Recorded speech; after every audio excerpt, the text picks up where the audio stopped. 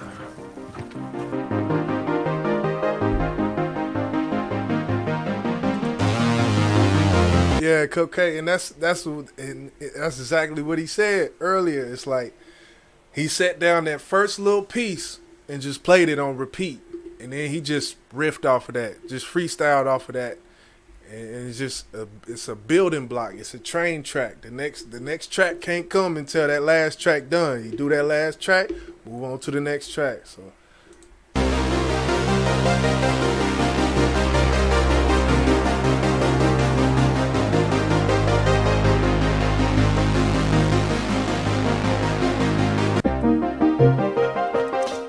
Oh, I can tell that's sounds of the fucking Jupiter.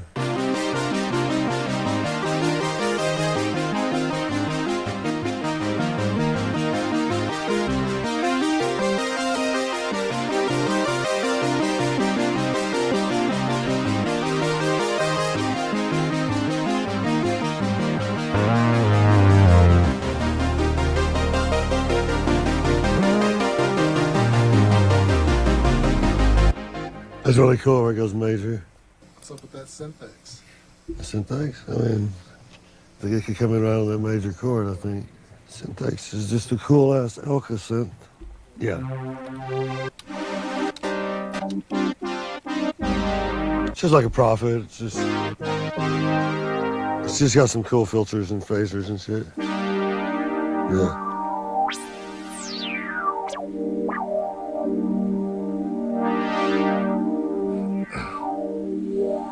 Almost like a phaser, you know what I mean? So from what we seen to start, and them 100 knobs you seen, that's been compacted. That's like every piece of technology that we have when we have computers in our hands. Android, iPhone, they both computers. That's basically what they are. The same thing has been done to music. The same thing has been done to almost everything we interact with on a daily. It comes down to just technology being compacted and made more easier and better to deal with, basically. Because all of these sounds, the thing about it, when it comes to, I think I've mentioned Fruity Loops a few times within this live. Fruity Loops is what basically producers use nowadays. It's basically the easiest production method known to man. I started with Fruity Loops when it was Fruity Loops 4. I don't make, and I think now they on like Fruity Loops 15, and every version is a different version. It's supposed to be better and all that. I like Fruity Loops 12, even though they've came out with other versions, and I haven't made beats in a long time. I'm trying to get back in that lane. But when it comes down to it, it's just all technology. The technology of it all, that's just what it boils down to. The first 808, we think of 808, we think of rap, we think of drill, we think of Memphis, we think of Florida, we think of Georgia, we think of Texas. But the most popular 808, the first most popular 808, there was other 808s used on top 100 songs before Marvin Gaye's Sexual Healing, but that was the first in the 808, TM 808, that was the first popular 808 used in a top 100 song, number one song. I don't even want to say top 100. I want to say number one song was first used by Sexual Healing. And to see it go from that to LL Cool J, I'm going back to Cali. I'm going back to Cali. Nah, I don't think so. Like, that shit is all 808. To go from there to trap music, Young Jeezy, T.I., Gucci Mane, to go from all of that to here, that's the distinct message that I like to look into. You know, I just shit just interests me, man. Things that interest me, I'm gonna talk about, regardless of anything else. I'm gonna talk about what I'm interested in on this channel. So salute to the people that's in the building, man. Salute to y'all though.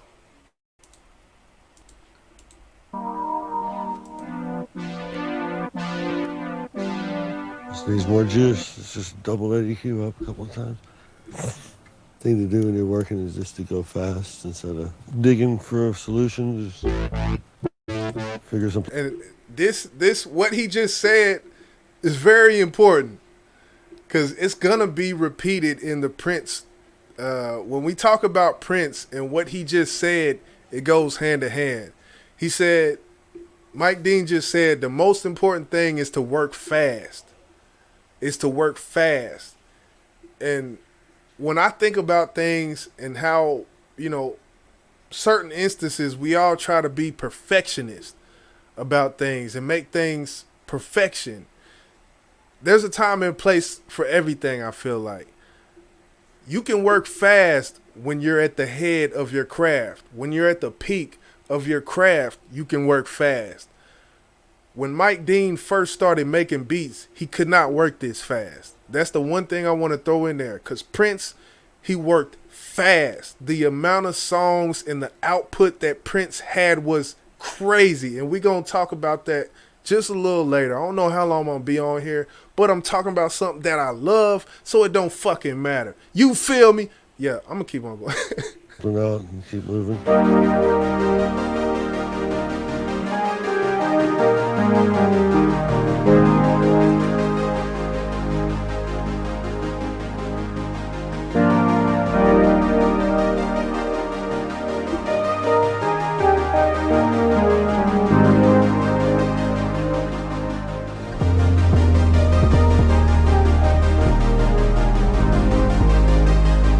I play the synths from there too. So that's the 808 right there.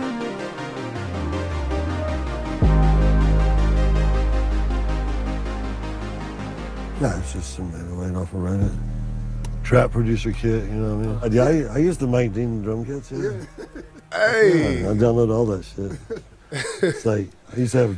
And the funny part, the reason why I'm laughing is because as soon as he used the 808, he said, yeah, I used the Mike Dean drum kit, which is himself. He talking in third person because each producer, there's a Metro Boomin drum kit. And what producers do when they get big, they sell drum kits that they use. Like the instruments that they use, they will sell a packet of those instruments to anybody who wants them. And anybody who wants them can pull the same sounds that Metro Boomin uses in his music and pull them up on their Fruity Loops. So that's a gift and a curse. Number one, hip hop culture, rap culture. When we talk about the production, is a very monkey see, monkey do thing going on in today's hip hop. And the curse of it all is that if someone gets popular doing a certain sound and they sell a drum kit that they've procured, and that's what you do, you get sounds over time, you get plugins over time. A plugin is basically a piece of software that you add on to your database or to your project or your beat that you're making, and it basically has the sounds of whatever instrument you want, or it does. It's a very in-depth thing, and it's hard to explain, but I think the best way I can explain it is, you see on the computer, he's looking at a screen, and the top line is his track, and the bottom line, he's recording other tracks under that track. A plug-in, if you click on one of the tracks and you want to do something with it, the plugin will manipulate the track there or create a sound using synthesizers orchestra sound. They have whole orchestra plugins that you can plug in to your software to make the sounds of whatever plugin that it is. So you could have a movie score, like if you ever watched Shawshank Redemption, there was a movie score behind the talking. You can create whole movie scores behind it, and I would say the movie score for Shawshank Redemption is one of my top 10, I would say top 5 movie scores of all time. Because when I'm watching a movie, and when everybody's watching a movie, not just me, I think I just pay attention because I'm kind of musically, my brain is wired musically, but there's certain feelings that you get from certain parts of movies, and the movie score or the music or the strings or the harps or the whatever they put in the music, it plays into the motion of the scene.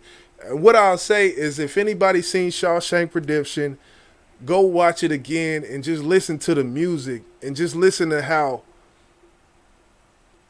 playful it is. It's got these melancholy tones and notes and little sporadic. It's very interesting to me after looking at all of these things and digesting these things and, being in tune with all of this and then watching a movie. It's almost like I watched the movie differently because the actual notes that are being played behind the movie actually coincide with what's going on, and it makes it a lot more interesting. But I got off once again. I'm going to get back on, keep rolling. 808 contest, that was the best.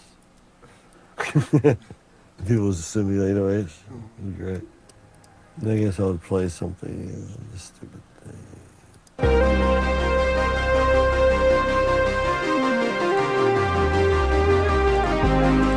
Now he's playing the lead to this synth / 808 project that he has in front of him. As Cupcake mentioned, and as I mentioned before, he's doing it kind of like a guitarist would do.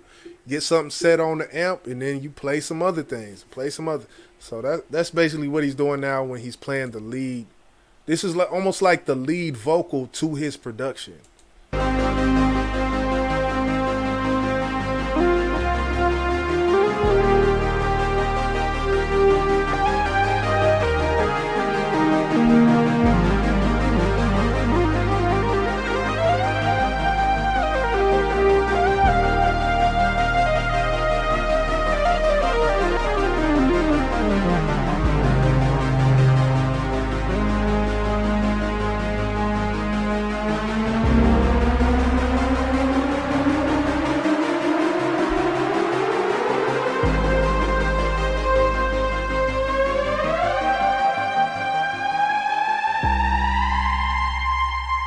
Portamento, but it detunes as it slides. That's the coolest thing about that synth. Like, the OBX has got like a flaw in the portamento where the 8 voices, they get off as it goes. Yeah, it's the craziest shit I've ever heard.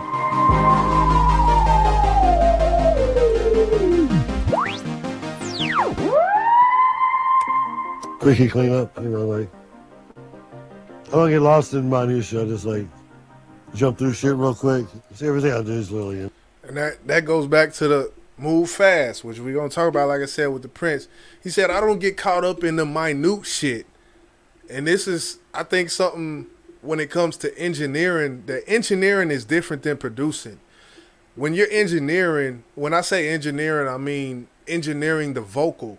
You have a vocal that goes into a microphone, and before that is a finished song, that vocal has to be engineered. And when we're talking about production and engineering, it's two different things. Engineering a vocal, the minute things is a little bit more different. You can have your presets and things that are already set in place and paste them on there. But I feel like, just to me, what he said, it only applies to the production aspect of the actual music. Improv, I don't really thinking about much at all. Play like some Aussie shit. And I'm classically trained. I'm studying Bach. With the Ozzy Osbourne. 8 years old, you know. And there's like major ninth chords and shit. This is like kind of jazz, yacht rocky chords, you know. That's why I like parts that I play turn into like hooks, you know, hooky things, you know. I'm going for the same sound all the time. It's weird, like, you know what I mean? The same kind of aggression, I guess, you know what I mean?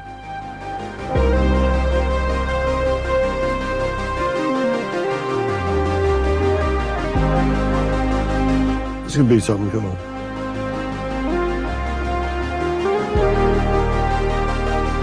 That was crazy. That was crazy. When I listened to it, and now what he's playing now is basically the final product of what he just did. But that transition from those two notes, how it switched and it almost changed the whole feeling of the song. I just wanted to point that out because we never would have thought from the start that these nuances like that would actually happen whenever he was going through it. But hearing the finished product is crazy.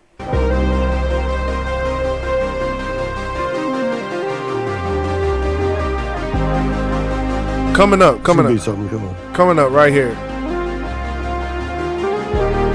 Right there.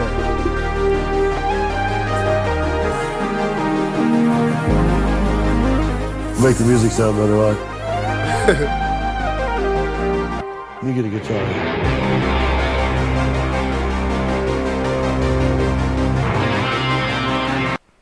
It says, guitar, the signature sound which will not be revealed in this video. And this is his kind of signature sound. If you listen to Travis Scott, you will hear this sound that you are hearing right now. But the difference is you will hear kind of a trap music backing to what he's doing. This is not a rap song, what you're hearing. You know, you may be listening and be like, oh, that's not rap. That's not what. Yes, it is. But the only difference is you don't hear that hi-hat ticking and that clap. That's the easy shit. All this shit right here, this is the shit that makes the song. And some say it's not. And some people say the 808 is what makes it and this and that. One thing, you know, if you hear a song like T.I., what you know about that? That song right there, I don't want to use the term ghetto, but it's kind of like the urban orchestra that's going on. It's just it's just an inner smorgasbord of soundry. I don't know how to explain it, but when I listen to the beat, what you know about that, y'all know the song. Songs like that, I think, incorporate a lot of this into it, and it may not be to this degree, but I can definitely draw that parallel between this and what that was, or this and there's a lot of songs I could, if I really broke it down. There's a lot of songs that I could do that when it comes to songs that we've heard over the past 20 years, and that might be but that would have to be a video. I would have to actually show. But yeah, we're gonna keep it rolling. This is the guitar section of the project he's working on.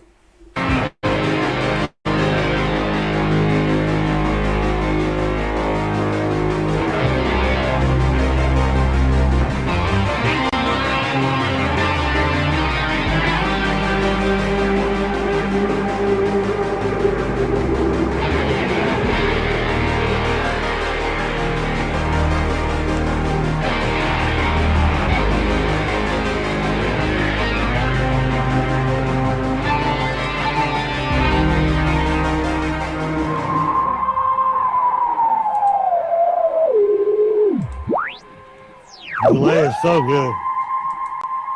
Hearing this and that together, look.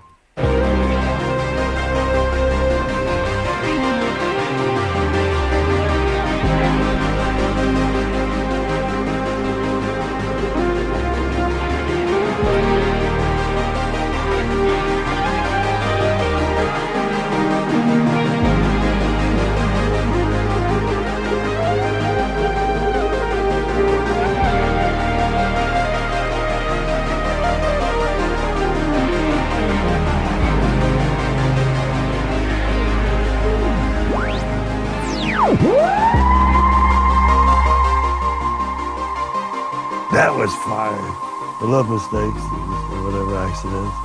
That was cool as shit. Let's go. Came out good. You never know when you're gonna film something if it's gonna be good or not. Alright, man. Alright. So that was the process. It's from a channel called Reverb, and they do a lot of that type of stuff. The last thing I'm gonna sit up here and talk about on this Monday evening, salute boss. I definitely gotta touch on Prince before I get up out of here. I got to talk about Prince. There's a certain genius level, man, that's crazy, and we talked about the ideal of working fast and the pros and cons of working fast. The way I look at it, you can't work fast if you haven't put in work. If you haven't put in that pain behind whatever it is, whether it be the instrument you're playing or the instrument you're saying, meaning the instrument being your voice. If that time hasn't been put behind doing either of those, I feel like, yes, some time needs to be taken to perfect things. Now, the other thing about that, I feel, is repetition. And repetition kind of goes along with putting in that pain behind the instrument or the microphone that you own. So it's a balance. It's a balance. I will say that. But we're going to get into this. This video is called Prince's Work Ethic. And it splits it up into a few different things. The first one is work fast. Second one is become a finisher. Third one is make art every day. The next one is sleep. And the next one is vault mentality. And we will definitely go to vault mentality, and we will go to work fast, because those are the two that I kind of want to touch on. Once again, salute to everybody in the building. YJ Talks, man. I'm just up here talking. That's just what I do sometimes. So I don't know. I dropped the link. See, boss, if you want to come up here and chop it up about anything that you heard. Oh shit, that's the wrong link. I'm gonna give you the Mike Dean link to the YouTube video. That's the wrong link, YJ. Like, nah, hold on. Let me get the right link. That's just, in case you want to come up here. I'm gonna go ahead and start on this Prince work ethic. And yeah, we're gonna talk about it. His actual Prince's engineer, which was a woman, is speaking on this. And she's kind of the anchor to the video, per se. So, yeah, we're going to get into it, though. Process that will give you an edge over everyone else. Lesson number 1, work fast. Back in those days, people didn't make albums on computers. You had to rent a studio for a few $100s a day if you wanted to record music. And the studio came with an engineer. In Prince's case, God help that poor engineer. If you did anything that slowed Prince down, you were out of there. That's why Prince preferred working with women in the studio. They worked with zero friction. And zero friction equals speed. He'd come in and Man, that's a whole topic right there. I'm going to just stop the video and say that's a whole topic right there. Let me go. I'm going to play it one more time. I'm going to just play it one more time. I'm going to play it one more time. Working with women in the studio. They worked with zero friction. And zero friction equals speed. He'd come in and I'd hand him the bass and he'd play the bass. And he'd put that down and then he'd either go to the keys or he'd pick up the guitar. Susan Rogers witnessed him making a song a day for 5 years. Songs like Kiss, and sign of the times. He'd play all the parts, sing his lead vocals, sing his backing vocals, add the final stuff. I'd be mixing it as the song was coming together, and usually a day later, it would be done. We could do, and we did do, an album in a week. And all he had when he came in was lyrics that he had jotted down in his hotel room. He came in with stationery from La Parc with the lyrics on it. And he would emerge with a fully written, fully recorded, and fully mixed song by the end of it. He jump on the keyboards, you know, guitar. It was just funky, you know. It's like, man, it's like, how do you come up with this? Plays all the instruments on it. He played everything and he mixed it too. And he mixed it. In one day. Jesus. Everything was basically one take. Prince was in constant flow. He was like a funnel. It was as if somebody was pouring these songs into him, and they would just continue to come out the other end. He raised the bar for how fast you could create a hit song. I've spoken with some of his engineers who worked with him later in his career as well, and we all say the same thing. You know, after Prince, you try to not feel disdain for a person who needs to take all day to do a guitar part. You're thinking, why do you have a record deal? The other woman engineer that worked with Prince was Peggy McCreary. She did Controversy, 1999, and Purple Rain. I mean, we did a song all in one day. Some of them were huge hits. This brings us to lesson number 2, become a finisher. Peggy McCreary was right there in the room when Prince recorded the biggest song of 1984, the biggest song of his career, in only 2 days. You know, like we cut When Doves Cry, just the two of us. It was nice to watch that process. He usually started with a drum track, and he did with that one, and then he started building raging guitar and the raging synths and everything. It seemed so overproduced to me. It was the last night we were mixing it. As the night went on, things started coming out. And he kind of unproduced it, if you can possibly do that. And then the last thing he did is he punched that bass out, and he smiled at me and he said, "Ain't nobody gonna believe I do this." And he did. He stuck with one idea while it was burning hot until it was finished. But how do you do that? How do you develop that kind of tenacity? Well, you'll need to internalize and live by this next lesson. Lesson number 3. Stop trying to be a perfectionist. Do you remember they used to spend a week on a fucking snare sound? It's like, give me a break. And I literally had 5 minutes to get a drum sound. He taught me another side. You know, that little picky, cocained out shit doesn't matter. If it's a good song, you get it down, it's a good song. Don't overthink things. Keep it moving. And this is kind of, this part, like I said, there has to be a certain genius level to do these things that they're saying. And I will go back to repetition, I think. Because after the repetition of recording a song a day for 5 years, this is almost muscle memory to him. We talk about Tupac, how he recorded every night, different song, 2-3 songs in a night. We have certain producers bringing testimony to Tupac doing this for weeks on end.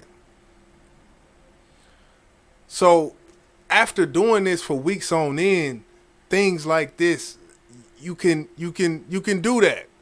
But when you first start, nobody's just gonna push out hit after hit after hit after hit. It just don't work like that. If you Jordan, you had to take 1,000 jump shots a day at a certain point. So, yeah, this is the overproduced 80s. This was unheard of. In that era, everybody was kind of doing the sterile music where you do 20 Boss takes said of it. one I wasn't thing, even looking and at he the didn't comment. work like that. A lot of times he would take the first take, even though there were maybe mistakes. You go, "Oh, I know I can do it better. Let me perfect it." He said, "No, he wants the feeling." There was something about the first emotion that he wanted, and he'd mix into it, and you go, "Oh." Prince knew that leaving the mistakes in was also leaving the emotions in. He himself could not have functioned if he'd been obsessing over every little detail. Leaving the mistakes in leaves the emotion in. That's, once again, I will say that is a subjective phrase.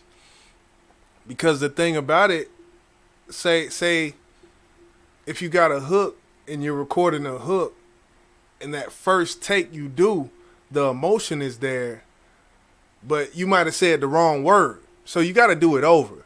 So the thing is, with all of this, it's all subjective, but I understand it. There's other things that go away though. Like, for instance, if anybody heard the song Theme Music off Volume 3 that I did the hook on, I had to completely re-record that hook because my computer crashed during the making of Volume 3. It crashed and everything was lost.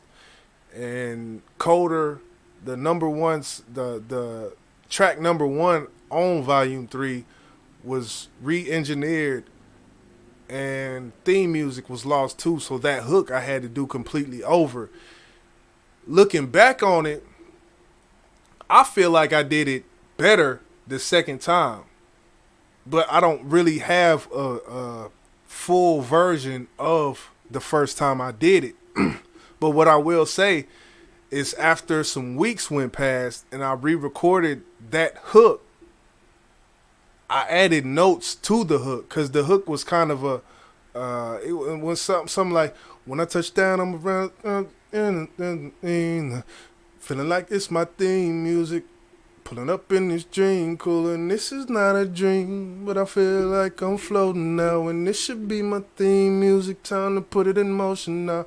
It wasn't that structured how it was. The second time I did it, I had the thought to do different vocal inflections on different parts, and I can't believe I forgot the words, probably because I don't listen to that shit no more. I'm just be honest, Volume 3 I don't listen to, but that's neither here nor there.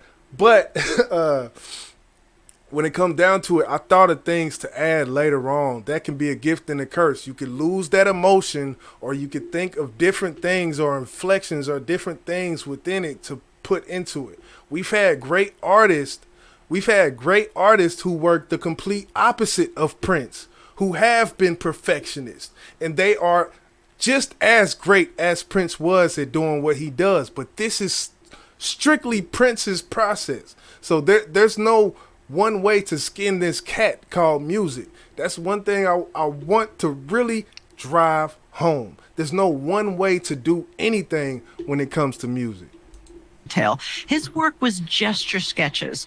His music would come out like a sneeze. It was just bam, bam, bam, bam. He understood that the most important aspect of the creative process is momentum, which brings us to lesson number 4. Make art every day. I've never known anyone who had a stronger work ethic. If he wasn't on a date and he wasn't on a business call, he was making music. Salute Cold Pepsi in the building. And we made music every day. I was his full-time employee, so if we were not on tour, we did rehearsals during the day, and then we recorded at night. If we were on tour, this guy would play a 4-hour sound check often. Not a 15-minute sound check like most rock stars do. He'd get on stage for 4 hours just because, it's a stage and there's instruments and there's a PA, so why not just get up there and play? Play for hours, take the mandatory dinner break while they have doors, the audience comes in, and this is like in a 14,000-seat arena, play a 2.5-hour show, and then he'd get off the stage close to midnight, and now it's time for the night to begin. We would go to a recording studio and we would record all night until the last possible minute when we had to get on a plane or on a bus. You sleep on the plane, you sleep on the bus, you get to the next city, you get on stage, and you start sound check all over again. Repetition. That's what we did. That was normal life. If you're awake, you're making music. That's how you have to start thinking about life if you want to be a creativity machine. If he was awake, Prince was recording. I've never known anyone else who works like that. You're right. I don't think there's anyone as prolific as Prince in terms of just music creation. Yeah, he had an output like some Mozart type shit, You start to understand that using your gift as often as possible is your responsibility, especially if you have something valuable to say. That's when you possessed, you know what I'm saying? You possessed with a mission from the universe, But how do you do that without burning out? Lesson number 5. Sleep. You sleep on the plane. That's right, sleep. You sleep on the bus. Yup, sleep. Prince valued sleep so much that he even had a bed put into the studio. Did you ever see the bed in here? Oh, yes. See, I tend to think the bed was for other use, but we're going to move on. we gonna move on to the next one because I believe the bell was there for different reasons than they saying. But let's keep it moving. Number 6. Develop vault mentality. Prince didn't look at his day like he was recording a song, or even like he was recording an album. Prince looked at his day like he was crafting his legacy. And that's why as soon as he built his own recording studio... And why would it be crafting a legacy? Because music is timeless. I had to stop that to say that. I just had to stop that to say that. Music is timeless. So if you're crafting your legacy, you're crafting something that's timeless. If I, knock on wood, if I go today, guess what? It's there. What I did is here. What I did is here. I don't have any kids, but guess what? Every one of these songs is my kid. And I hate to watch something like Prince and draw it back to my personal, not to say that I'm anywhere near Prince, because I'm not. But I make music, and the passion for music I do have. So that's all I could do when I'm watching this. Studio, he also built the vault. I started the vault. One of the things I realized would be smart for me to do would be to get all his tapes together in one place. My goal was, I want us to have everything he's ever recorded right here. If we're going to have a vault, let's have a vault. Because if we get a tornado, if we get a flood, this is his legacy. We need to protect these things. What does the vault look like? It's just this room in the building that just has like veils and whatnot. And then there's the door with the combination lock. But this wasn't a vault of sketches of ideas or just loops. This Sakina, talk your shit in the building. What's good? Was a vault of fully mixed songs and full albums that have yet to see the light of day. When you say the word vault, it's really a vault of treasure.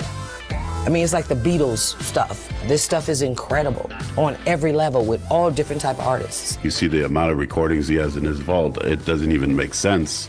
You would think somebody's lived like 300 years and was recording 5 songs a day. Frequently, he would have very, very excellent songs that for whatever reason didn't fit the concept he had in mind for a given album. So that song would fall to the wayside. The amount of time that I spent in the studio with him, probably only about 5 or 10% of it was ever released. And how many songs are in that vault? Ooh, when I was there, I say about 2,000 songs. He probably has more now. Vault mentality is something I talk about in the mystery school all the time. It's the kind of mindset that keeps you thinking about the big picture. You know, the work of art called your career. Even if at first it's just a hard drive with your beats on it, or a storage space for your paintings, having vault mentality puts you in a frame of mind of being output driven. Do you think we're ever going to get to hear everything that's in the vault? No. Why? Because he won't put it out? No, because I think if you could, you would probably be you'd probably be sitting there for 10 years. Even if you don't catch up to Prince, by adopting these 6 lessons, you can still be way more prolific than you've ever been. And you can start reaching momentum and flow with increased frequency. All right, man. We got a special guest in the house. Boss Man Busy, what's good with you, brother? What's good with you? Man, I ain't nothing special about me, man. One thing I will say, you got that vault mentality. I'll tell you that much. Shit. Hold on. Let me finish pouring this drink. I will say this. I do agree with what you said when it comes to, when it comes to putting out music and being fast. You have to have experience. You have to have a lot of work put in. But not only that, it has to be a passion. You know what I'm saying? Because, when I put in the comments, I said, but then again, I remember you did a video on NBA Youngboy. Oh, yeah. Oh, man. That's working fast if you ask me, but that shit was trash. Oh, yeah. You feel me? So solidified. So I guess you could say he have work put in because he's been out for a while. He ain't been doing music as long as me and you or a lot of other artists. but he has time put in. But if that passion isn't there, I don't give a damn who you are. That shit it's not gonna be authentic, bro. It's not. Right. So I agree. that's what I just want to say on that. So so there was basically 6 things they talked about with Prince. It was one was work fast, the next one was become a finisher, and there was one keynote that they pointed out during that discussion, which was abandon perfectionism. Is there do you have, what are your thoughts on that when they say abandon perfectionism? I agree. I agree with it, man, because you will be here all day because I ain't gonna lie to you. I used to be that way. Dr. Dre's that way. Right. And I would trash the song because it just didn't sound to my liking. And if I let somebody else hear, like, I done did songs, and I say, I'm gonna let you check it out, because I was ready to scrap it. You're like, man, this shit sound dope. But to me, it didn't. So I think if you abandon perfectionism, whatever you said, I think, and just go with it, it's hard to do. Trust me, it's hard to do. Oh yeah. If you don't like it, you just don't fucking like it. But I think the best thing to do is let a second pair of ears listen to it before you trash it. Right. And don't sit here and just do it take after take after take. You're gonna drive yourself fucking crazy, man. Yeah. You're gonna get burnt out. That's what's gonna ultimately happen is you're gonna get burnt out on the song, on hearing it, on everything. I tell you the truth, the more I listen to something, I don't care how dope it is, the more I'm listening to something and that something is not done, the less it feels like, almost like things wear off to me. I don't know, maybe that's just me, but when it comes to abandoning perfectionism, I think there's a balance with that. Like I said, everything is subjective. We're talking about this was just Prince in his specific way of thinking. The next thing, and I'm gonna just run through the things that they talked about in this video. After becoming a fissioner, it was make art every day, and that's a little easier because if you have the passion, it goes back to the passion. If you have a passion for something, you're gonna do it every day. Right. And that's just, you're gonna get your reps in. Absolutely. It's easy. That's easy. That's super fucking easy. Right. Yeah. So when it comes to but you also gotta have time too. Oh yeah. That's true. We talking about Prince, you know what I'm saying? He didn't have to go work nowhere like we do. Hell you know what I'm saying? He didn't get off work tired of the motherfucker. Nah, he got up, got them, kiss a little lady on the lips, got some motivation, and went to fucking work. Yeah. So yeah. And that goes along with, what I will say about that. We've all heard those stories of people saying, I quit my job, I moved to Hollywood, and I went to every audition. I slept in my car. I slept on the street. I slept in a halfway house. We've all heard these things from people who have gained success. What's the phrase they say? Scared money don't make none. Yeah. Type of thing. So I guess when it comes to that aspect of it, when you mention work, I guess how you feel about that aspect of it, as to just drop everything, and if it's your passion, then do it. You'll be a stupid motherfucker. That's all I'm gonna say. Don't ever do no shit like that. Especially not in today's market, man. It's like it's oversaturated, man. Nah, man. You gotta have a plan, and a part of your plan is making sure your well-being is good. Especially if you got kids, you got to make sure they're taken care of. So you fucking quit your job and put everything on the goddamn line, right? And that fucking plan don't work. Guess what? Your kids don't eat. Now don't do no shit like that. Let it ride. Fucking roll the dice. I'm the next Tupac type shit. Like, man, come on, bro.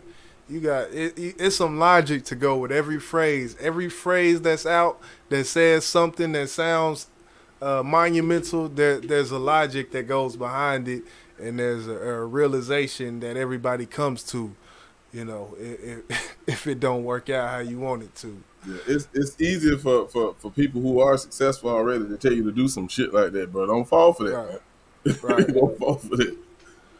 And the last thing, well, they talked about sleep, but you know that was a very short thing where they mentioned he had a bed in the studio, but shit, R. Kelly had one too, so I don't want to go too much into that. The next, like that, man, hey, bed in the studio, that's crazy. That's but crazy. Again, we talking about people who are solidified, right? Before he even became as big as he is, or big as he was, or whatever you want to say.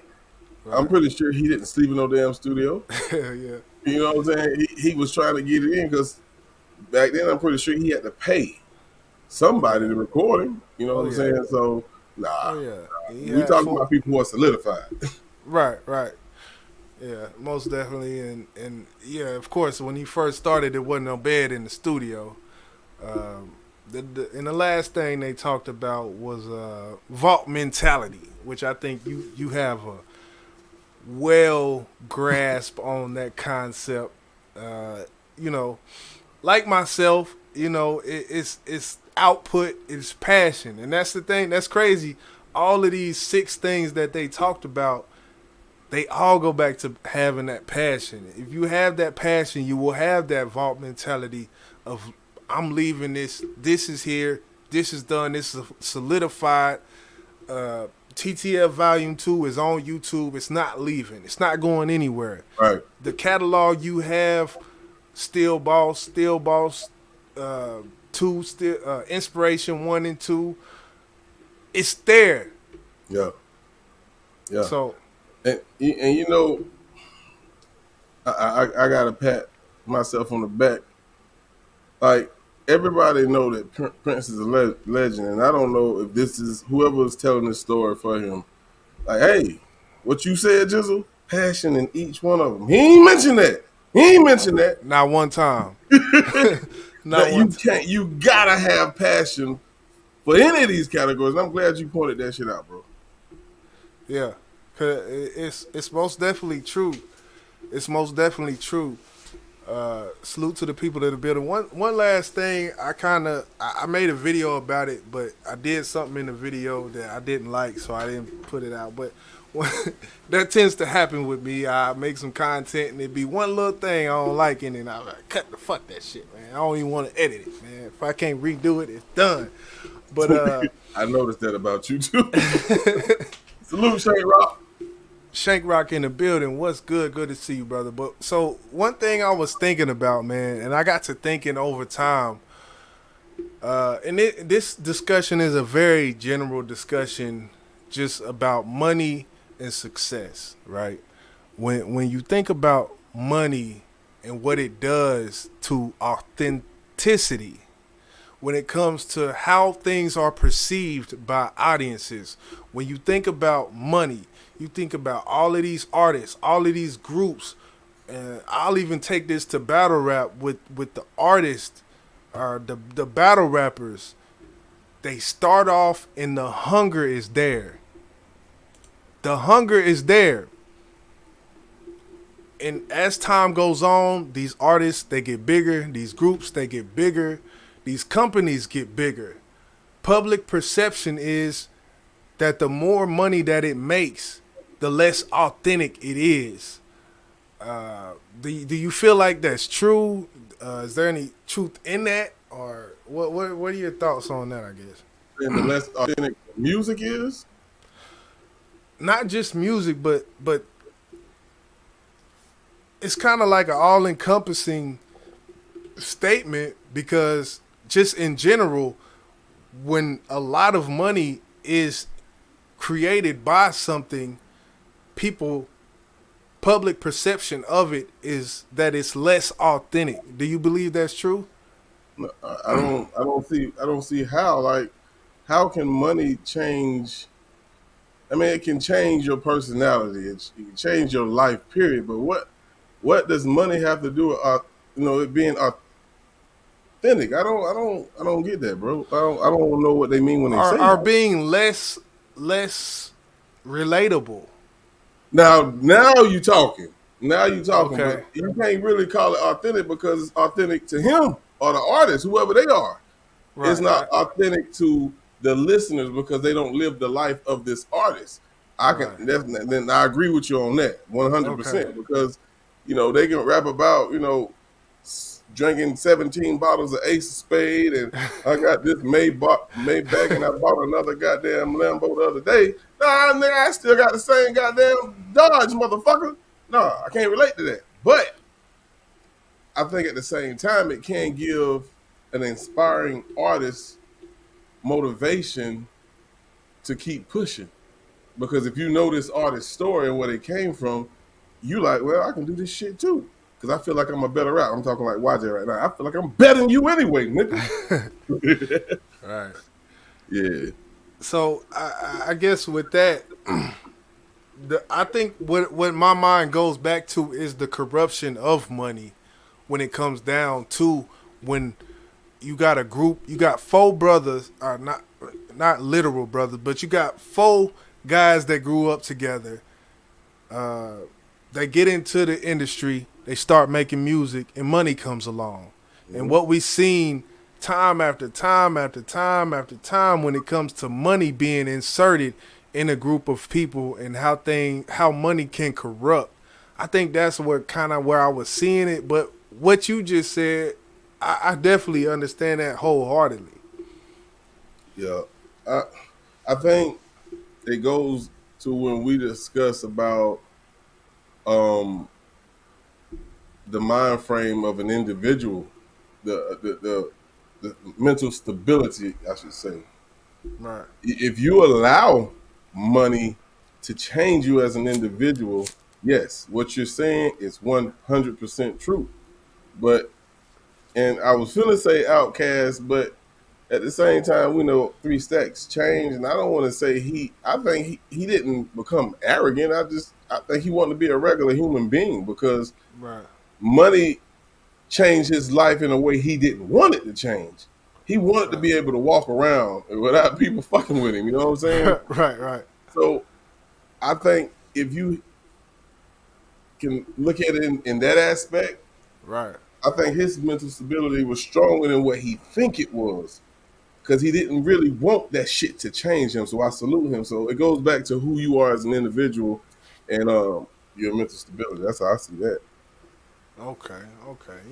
That's just something just a I gotta random. talk like this when I come over here to YJ panel. I gotta talk like this. You feel me?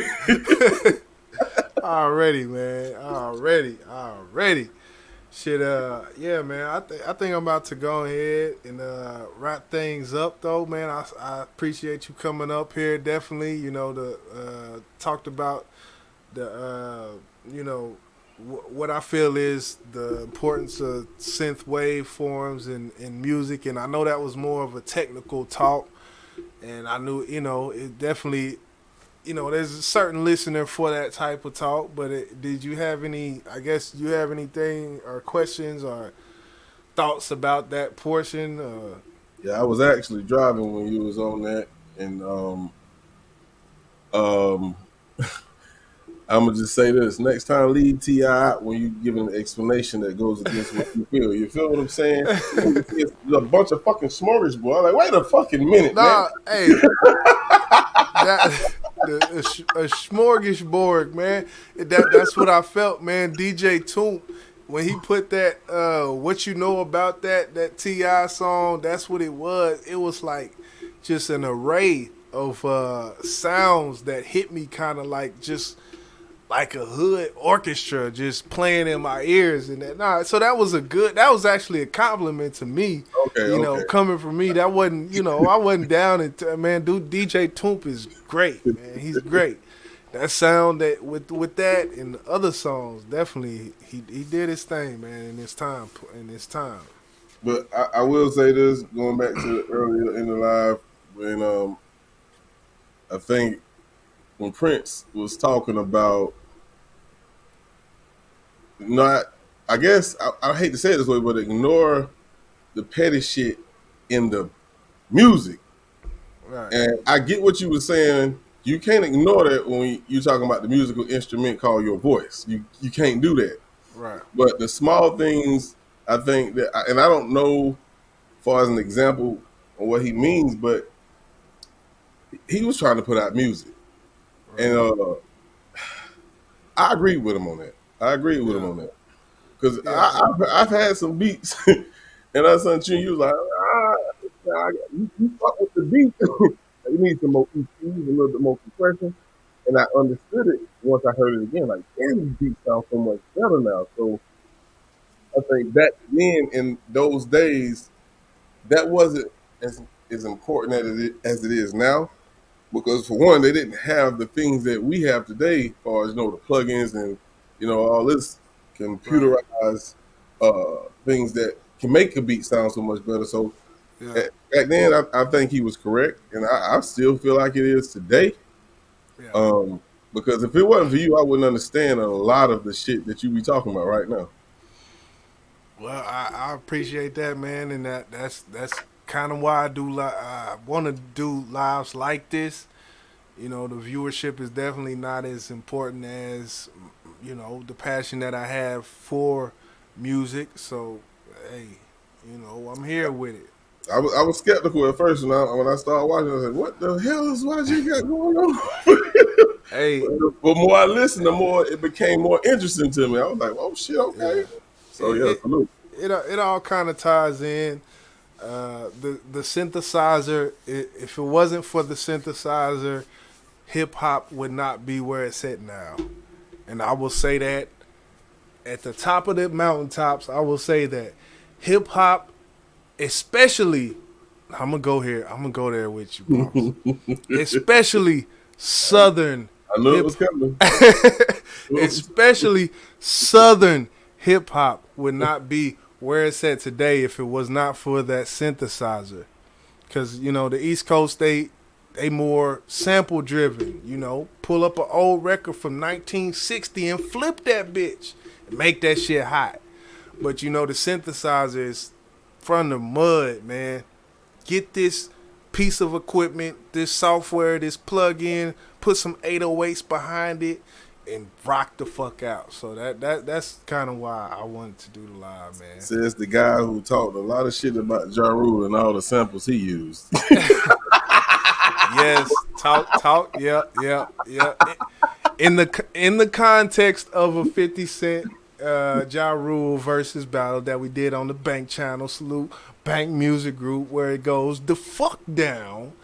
And we're going to be back over there sometime later on this week. Boss, you got Talking Wild Thursdays on your channel, simulcasting on Flash Mob Uno channel. Salute Flash Mob Uno. Good to see you, Shank Rock, man. This is only my second live I done did in like a year. Fucking 3 years. This is my second live in like 3 years. So, when I get up here, I do talk, and I'm gonna talk my shit, and we gonna talk about it. You know. Hey, though, but I'm gonna get up off here. But before I dip up off here, I just want to say this: Rick Ross will destroy Future in the verses.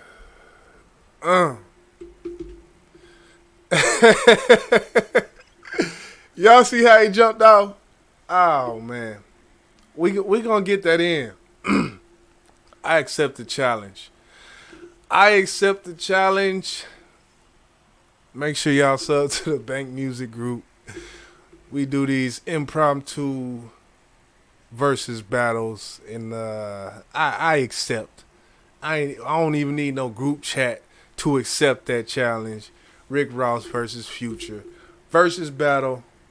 Yeah, it's very funny. I like how you did that. I like how you did that. You put a little twist at the end, but it's gonna end up being a twist of fate. Fate shall speak.